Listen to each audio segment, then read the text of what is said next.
answer key posted up on in the hallway right outside the office is the grade distribution sheet. You can see what the whole class did and how you fit into that. I would recommend that you go through and look at the answer key, even if you got a good grade, just to see how I write an answer to a question in terms of the simplest sort of answer that you can give. Pick up your exam, take a look at it. I've already given back a few points to a few people. Either I missed something that they put down, or I couldn't read the writing, and so check that. Check, add up, make sure the points all add up. With that extra 3 points, it gets kind of tricky sometimes, and I tend to ignore that. But very definitely, if you did not get the grade that you would like to have, by all means, stop in and we can discuss strategies for learning and strategies for preparing for an exam that you should be able to do better. And so that's really important if your goal is to get a better grade than you've gotten on the exams so far. So they're all set, they're ready to go. We left off talking, I guess it was quite a while ago. No, I guess it was just Monday. We left off talking about the mutations and how cancer arises. We went through familial, we went through environmental, we talked about viral-induced cancer.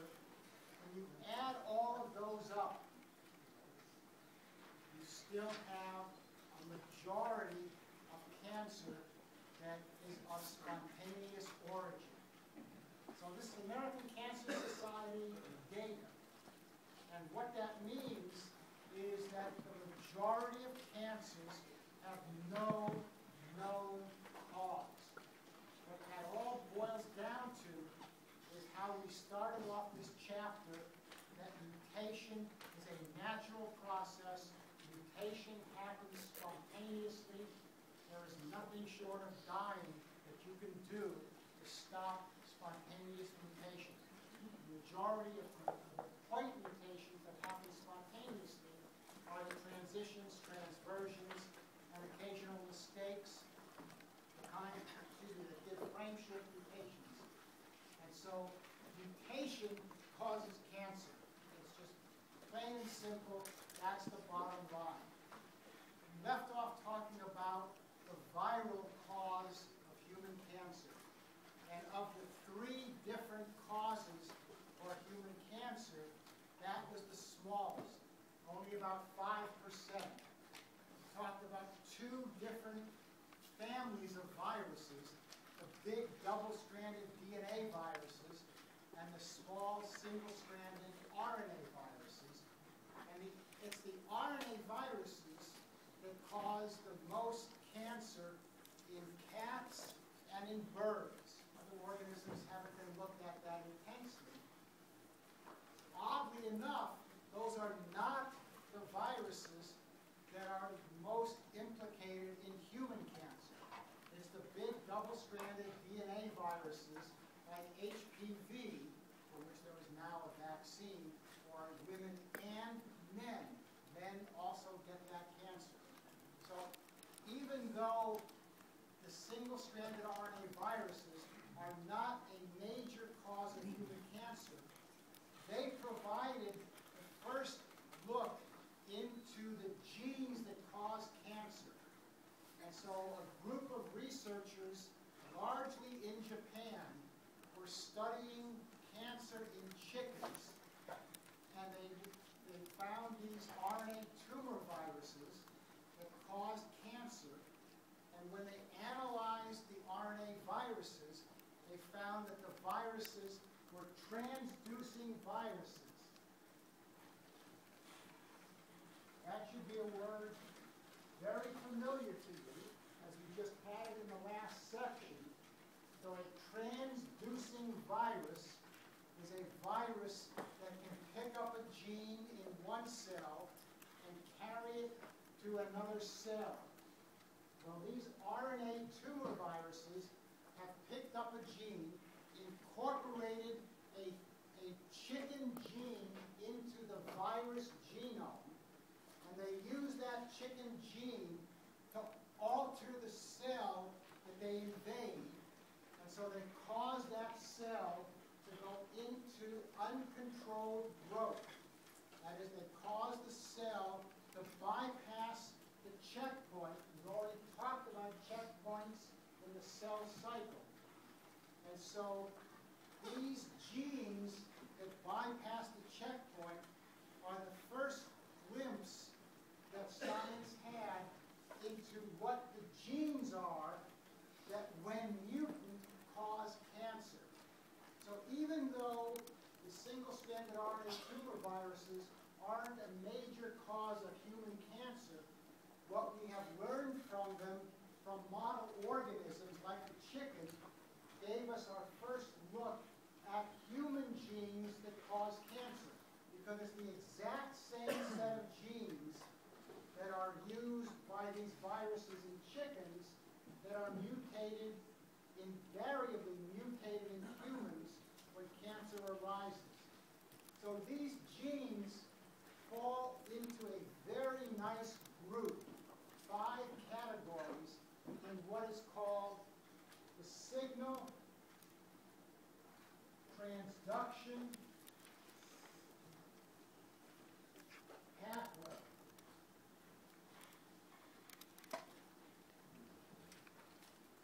So remember what's happening.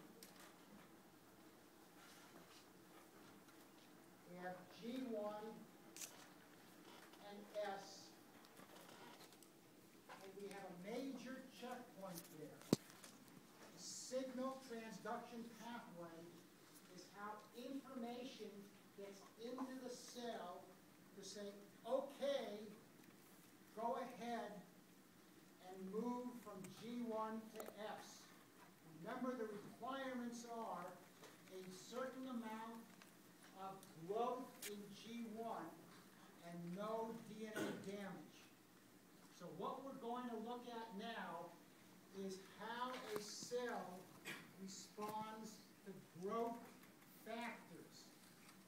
So what starts the signal transduction pathway is when a master gland sends out a signal that says grow. The signal is a hormone, but it's not like estrogen and progesterone. Estrogen and progesterones are a different family of hormones. These are steroid-based hormones.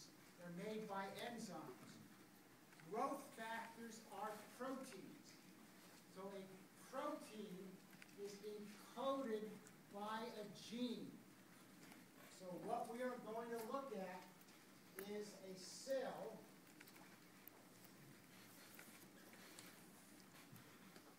with a nucleus, chromosomes, and genes, and how information from some gland is sending out a signal. This signal is going to go through the entire organism. Every cell in the body is going to see the signal. The signals, however, are very specific, with names like nerve growth factor, epidermal growth factor. So the growth factor is specific for one cell type, a nerve cell or a skin cell. And that specificity means that the receiving cell has to code for a receptor that sits on the cell surface and receives the signal. I'm going to fill in the detail. I'm just going to give you the big picture first. So a gland located far away floods the entire organism with a growth factor that bumps into most of the cells in the body and has no receptors until it finds its cell. We're going to look at the skin, epidermal cells. That's going to be the model that we're going to use to see how a signal sent from some gland is ultimately transferred into the nucleus to turn on genes to start replication and start cell division. So that's the big picture. What we're going to look at is a set of proteins here, and then a set of genes there. All of these genes were originally discovered in transducing RNA tumor viruses. So that's the big picture. The viruses don't mean anything to what we're doing, except that they showed us these genes way back in the 70s, maybe 60s, for the very first time. Oh, and by the way, because this stuff was originally done in Japan, a lot of the names I'm going to put up on the board don't mean anything in English. They're transliterations of Japanese words, which mean something. And so when I put strange things up, don't worry about it. It's just their names have stuck forever. Any questions on what we're going to do? This is going to be how cancer starts. So we're going to look at classes of genes. The first class of genes we're going to look at, that we've already looked at, are DNA repair. Remember, we did that earlier, probably Monday. Yeah, probably Monday. DNA repair genes, when mutant, are called mutator genes. So we're going to see different classes of genes. That's the first set of genes. Typically, you're not going to get cancer unless you have some way to make a lot of mutations. So in every system that's been looked at, the earliest stage that you can see a cell becoming abnormal, they have mutant DNA repair genes. What we're going to look at now in this second set of genes are oncogenes. It's a very special class. The oncogenes code for the proteins that make up the signal transduction pathway. It's a very simple 5-step pathway. Genes, each set of genes codes for a set of proteins. Any questions so far? Yes? So the oncogenes are the second class of genes. DNA repair first. The second class of genes that, when mutant, cause cancer. That's the definition of an oncogene. When mutant causes cancer. What's that? What protein? Oncogenes are a group of genes that, when mutant, cause cancer. We're going to go through the genes in just a second. Each category of gene, each category of protein. Anybody else before we start? So as I said, the first category of genes are genes that code for growth factors.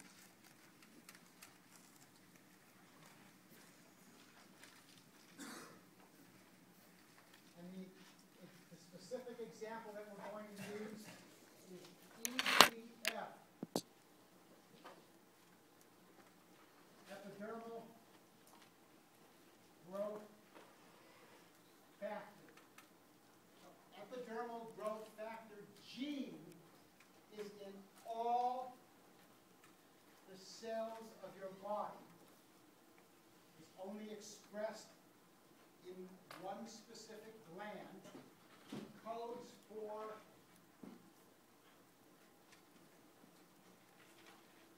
a protein, a growth factor.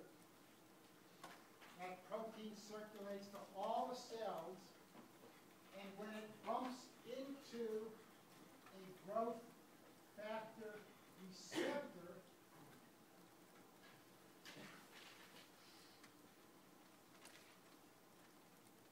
growth factor binds to the receptor in a lock and key mechanism.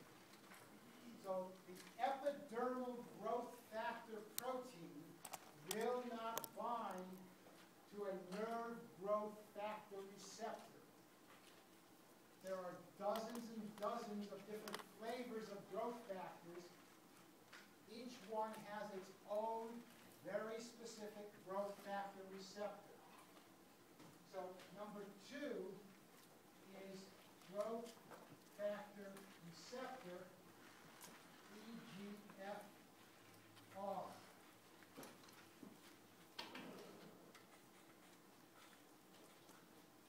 Remember, the whole idea is to get information from this gland that says we need some more skin cells into the nucleus. This hormone, this growth factor, will not go into the cell. Will not go into the cell. That's what the transduction pathway is all about, is how the signal that it's there ultimately gets transmitted into here. Any questions so far? So, growth factor binds to receptor. Now, on the inside, on the surface of the cell, attached to the membranes, I've got this little bar from this circle embedded in the membrane, is a protein called RAS. R-A-S. That's step number 3. As I said, some of these names do not translate into English words, and so this is the first one. RAS is a G protein. G stands for GTP. You know what GTP is? It's the ribose sugar of the DGTP, actually the one we had on the exam. So RAS bound to the membrane is bound to GDP.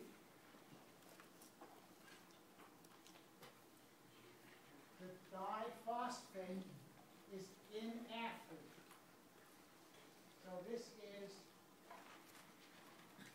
inactive RAS. I think I've been using the circle for all of these systems where we go from an active configuration, from an inactive configuration to an active configuration. That's what we're doing here. What we have to do is activate RAS. So a growth factor binds to the receptor. The receptor sends a signal to RAS, and RAS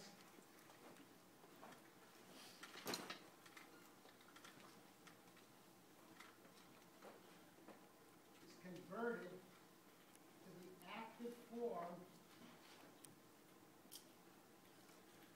and GDP is removed and replaced by GTP.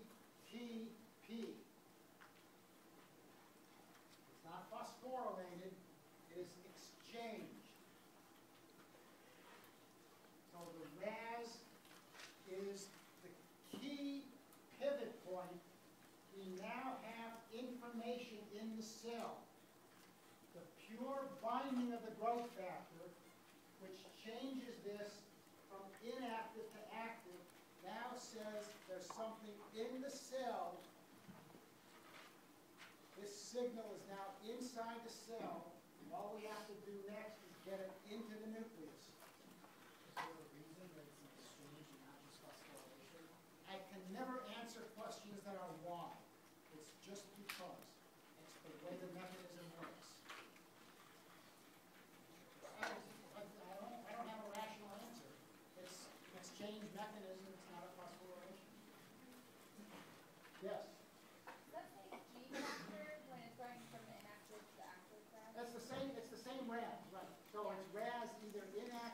or RAS active. It's the same. Factor? I'm sorry? Is it growth factor, main factor? No. The growth factor makes the receptor active. The receptor then makes RAS active. So it is definitely, and so there's a lot of detail that I'm not going through. And so information is passed from the gland to the receptor. The receptor then says, I've got a growth factor there, and causes RAS to become active. The pathway is well known. If anybody wants to hear the details, just stop by my office. I'll be glad to talk about it. It's way more detail than I want to do in here. Way more detail than you want to use on the next exam. Think of it that way. Any questions? We're over halfway through the signal transduction pathway. We now have the information in the cell that the cell should start getting ready. Okay. Next up is a protein called RAF, R-A-F. Like I said, these are Japanese transliterations. RAF is a protein kinase. You know what a protein kinase is. CDK is a protein kinase. A protein kinase is an enzyme that phosphorylates, that adds a phosphate to another protein. And so your cell, all of your cells literally run on protein kinases and phosphatases, which take phosphate off. That's what dictates virtually everything. All the metabolism in your cells runs off of a huge number of protein kinases. And so this is just another protein kinase. So we have inactive RAS, inactive RAF. Now is activated because it is attracted to RAS and activated on the membrane.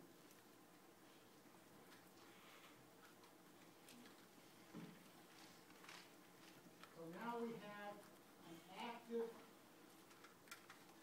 protein kinase. I said there's only 5 steps, so we're almost there to get ready for the last step to send that information into the nucleus to tell the nucleus that there's a growth factor out there and get ready to enter into S phase or cell division. Yeah. So it activates because there's active RAS, or does it do something? This is the most complex step in the signal transduction pathway. RAS does not do anything to it in the sense that you take a hammer and nail. RAS is only acting as a beacon to bring it to the membrane where it gets worked on. I can tell you in my office, but I won't tell you here exactly what's going on. It's pretty complicated. Literally, it took 20 years to figure it out.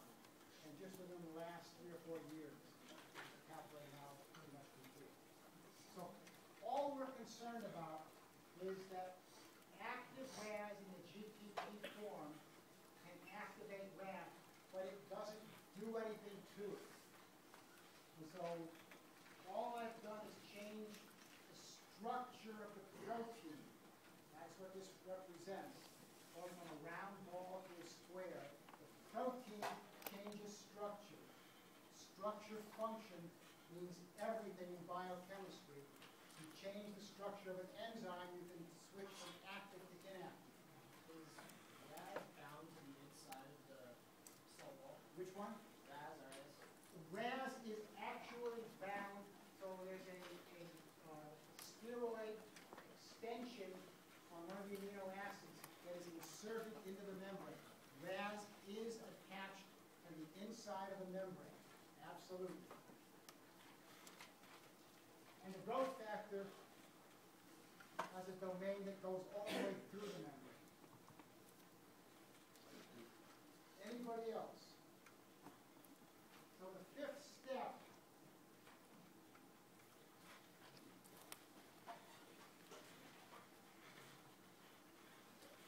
we now have a gene regulator.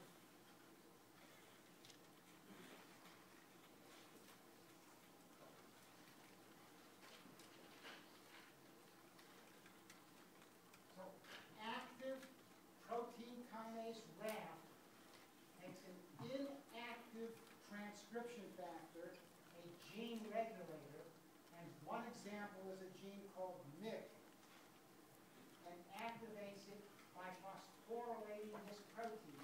That's what that P is on the outside, and now we have an active transcription factor.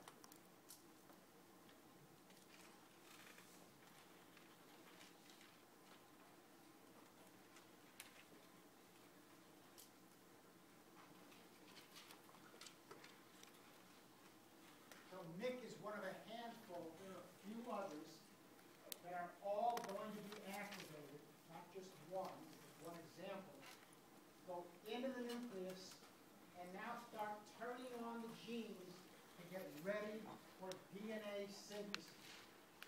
We're going to make the genes for the DNA polymerases, the helicases, and all the accessory proteins that we talked about. We talked about bacteria, but the eukaryote ones are similar, a bit more complicated. And so all those genes now have to be turned on to make the proteins to start DNA synthesis, replication. That's it. So what we've done is taken that growth factor and through a series of 5 steps, information that the growth factor is there is transmitted into the nucleus to go from G1 to S. Actually, a fairly simple, straightforward pathway. Anybody have any questions? Yes, What is the P insert that's sticking off of Boston.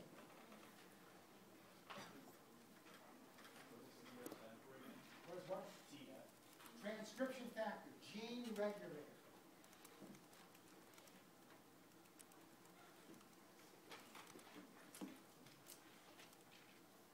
Yes. What does GDP do? It's just a cofactor that controls the shape of the protein. So it's just like any other small molecule. Depending on which small molecule binds, the protein will take on different configurations. And so when the GDP is bound, the configuration is inactive. It cannot attract RAF protein kinase. When you take off the GDP and put on GTP, it changes the structure of the RAS protein and now allows MYC to bind to it. Anybody else? Yeah. So this is the pathway that tells the cell to go into S. This is the normal pathway that your cells are using all the time. Your stem cells are getting this information, deciding when to start making a few replacement cells, skin, epithelia, So where blood does the cells. regulation come into play? Before the gland releases the protein, like regulation to tell it it's ready for S phase. Yeah, absolutely. So the glands have to somehow get that information that you need more cells. And again, this is just one example. There are lots of other examples for how this occurs. Yes, what does the NYC stand for? Like the it transcription? stands for MYC, MYC. So again, it's a Japanese word. I have no clue what the word is or what the word means in Japanese. Is it a protein? MYC is a protein, so all 5 of these, growth factor receptor, RAS transcription factor, those are proteins. The gene name is the same. So the RAF gene codes for the RAF protein.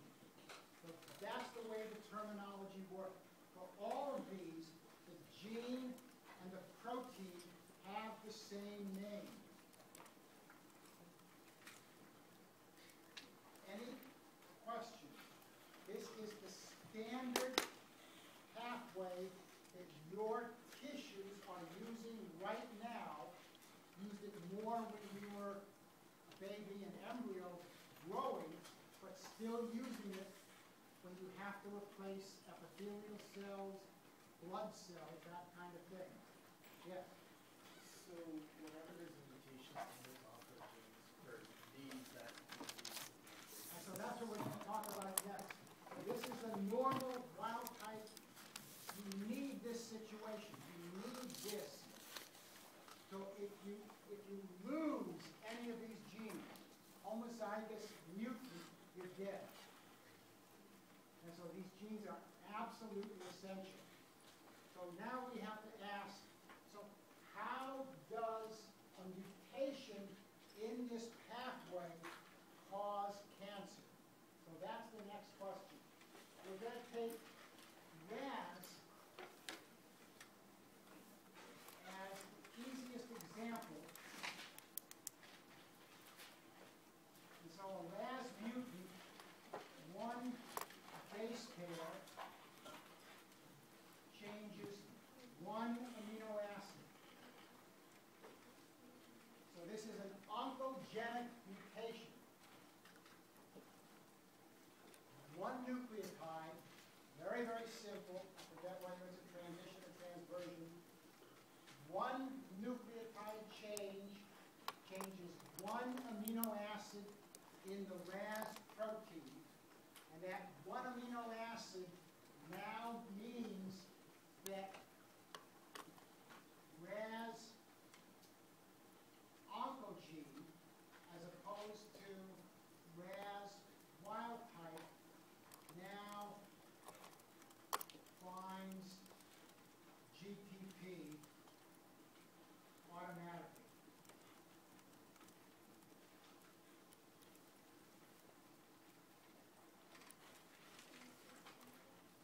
So the normal RAS, the wild type RAS, binds GDP, and it has to be worked on by an enzyme to exchange the GDP or GTP. But a single amino acid substitution means that the oncogenic RAS now automatically binds GTP. What's happening, since it's already got a GP, all that stuff already from steps 3 and 5 are already happening. Happening all the time. Did everybody hear that? Why don't you say that louder? That's exactly right. So, since RAS is already bound, steps 3 and 5 are always on. So let's play a little game.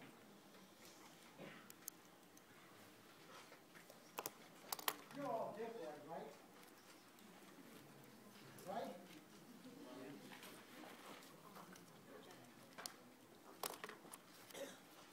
That means you got one chromosome with one copy of RAS from your mother, one copy from your father. You cannot inherit an oncogenic RAS. The embryo will just die. There's no way. So this has to happen as a mutation in an individual. You cannot inherit an oncogenic mutation. For all 5 of those categories, it is absolutely impossible. So it has to be RAS wild type inherited, RAS wild type inherited there. Now, in order for cancer to be possible, so it's not automatic. We'll talk about that as we get into this more. In one of your cells, there has to be a mutation to make that an oncogenic gene. One nucleotide which causes one amino acid change. So the genotype here is wild type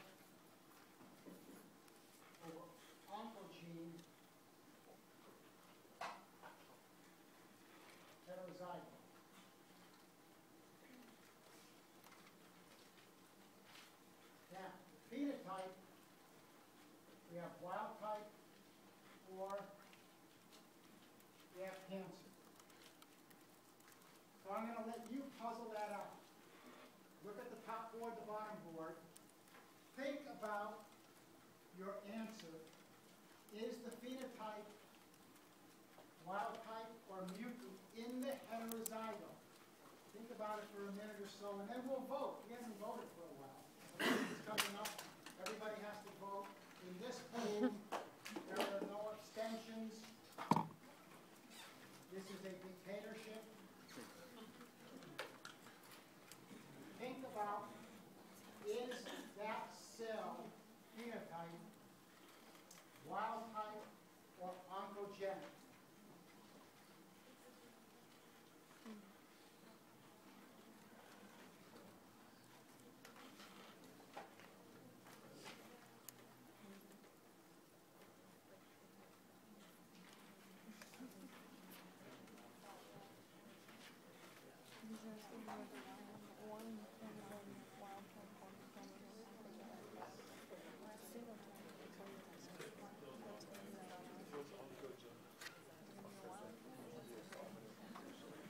Everybody ready to vote? Need more time? All right. All in favor of wild type for the phenotype, raise your hand. All in favor of oncogene, raise your hand. Okay, there were enough of both. Find someone who disagrees with you and talk about it. See who's more persuasive. No discussion until this is over.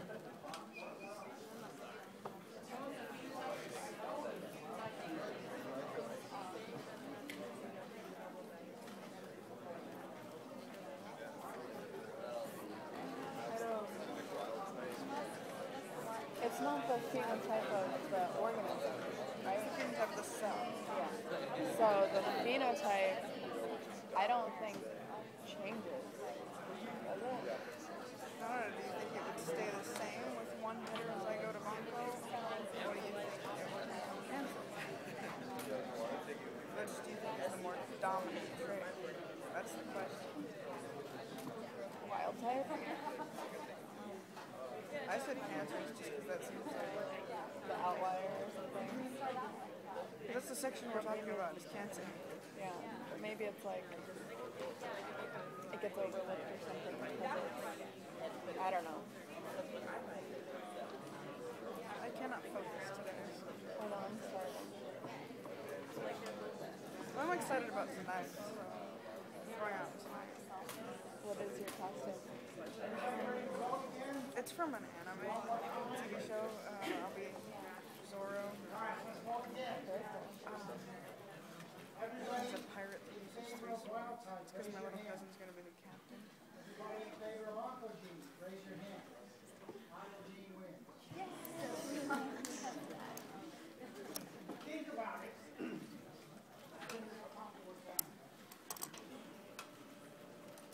we're taking all my cousins and brothers out trick-or-treating. And then after that, I'm going out with my friends. Yeah, I'm going trick-or-treating with my cousins. Well, I have 2 little brothers. We had this diploid was heterozygous, and the wild type is doing that, right? What the wild type does. But that is making that all the time. Since it's making that all the time, without a growth factor signal, that is going to signal to there, to there, to there.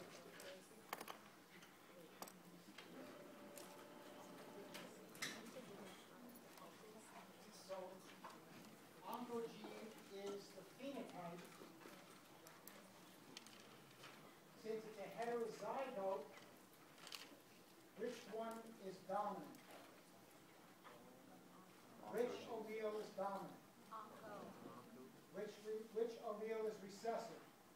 Wild type. Okay, so oncogene is a dominant mutation. And we call this type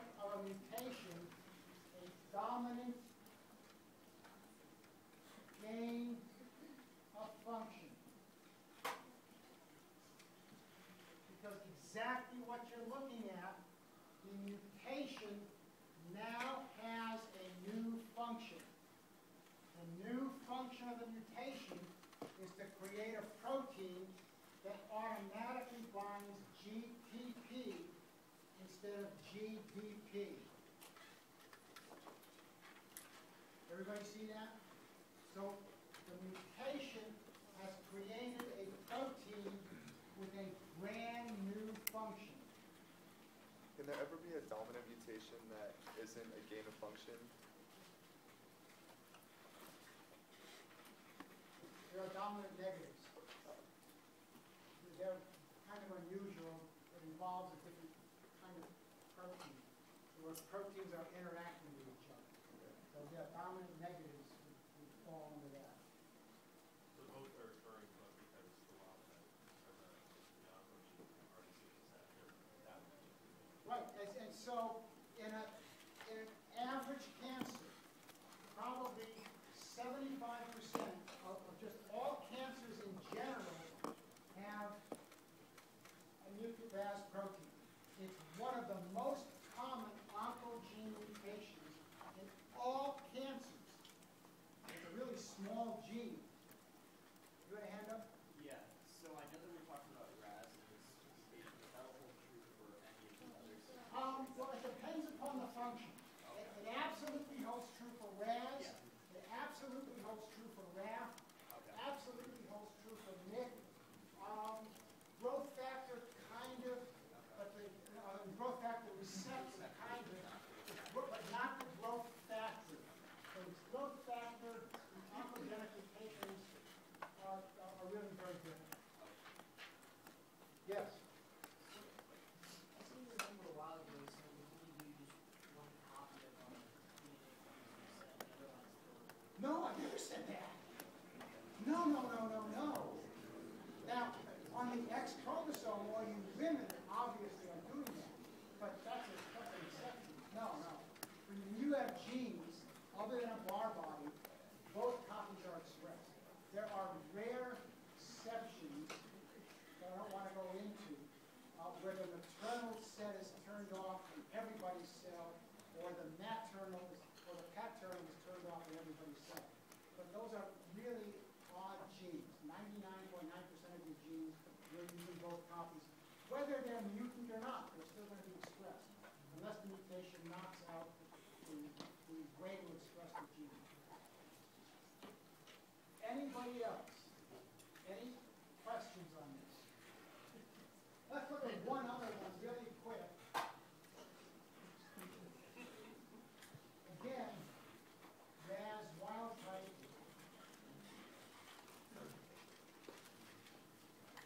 And now, just a knockout. So Ras minus means that we have killed the gene. And so lots of single amino acids can so disrupt the structure the gene can't function. But let's just say that we've eliminated the whole gene. We have knocked out the gene. It's not difficult to do, and a small deletion will in fact do that. And so that's 1 and 2. We now have wild type over negative. And so again, what is the phenotype of the cell? Look at the drawings on the board and decide, will this heterozygote, so these are two different heterozygotes involving the same gene, two different mutations, what's the phenotype of this heterozygote? Think about this for a minute or two, and we'll vote again.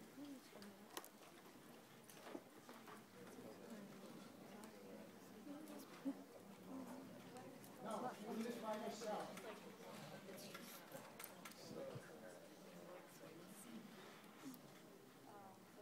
Anybody need more time? You want to vote now? How many vote wild type? Raise your hands. How many vote oncogene? Raise your hands. Okay.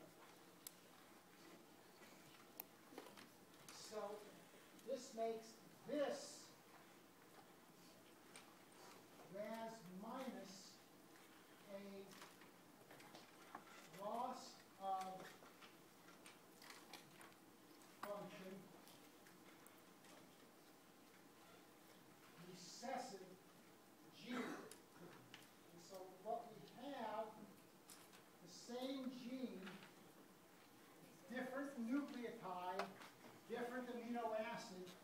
same gene can have a dominant mutation